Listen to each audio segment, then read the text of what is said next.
માલદીવમાં નાના અને મોટા ટૂર ઓપરેટરો, હોટલના માલિકો, કેબ્સ ડ્રાઈવરો અને સ્થાનિક લોકોએ ત્યાંના જ રાજકીય લોકોનો વિરોધ કર્યો, કારણ કે માલદીવના મંત્રીઓએ ભારત અને પીએમ મોદીને અપશબ્દો બોલવાનું શરૂ કર્યું. તે પછી ભારતીયો દ્વારા સામૂહિક બુકિંગ રદ થવાને કારણે તેમને મોટા પાયે નુકસાન વેઠવું પડ્યું. માલદીવના જ લોકો હવે ચૂલા પર ગરમીની મજા માણી રહ્યા છે, પરંતુ હવે સમજાશે કે સનાતન સંસ્કૃતિ કે સનાતન અર્થતંત્ર શું છે.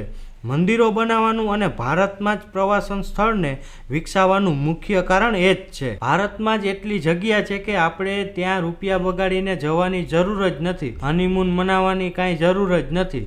ભારતની સંસ્કૃતિ સાથે એ થાય તો આવનારી પેઢીમાં સારા સંસ્કાર આવે, એનું પણ આખું સાયન્સ છે. તો મંદિરો બનાવવા પસંદ કરવાનું કારણ એક જ છે કે આ રાષ્ટ્ર હજુ મંદિરોમાં જવાનું પસંદ કરે છે, માલદીવમાં જવાનું નહીં.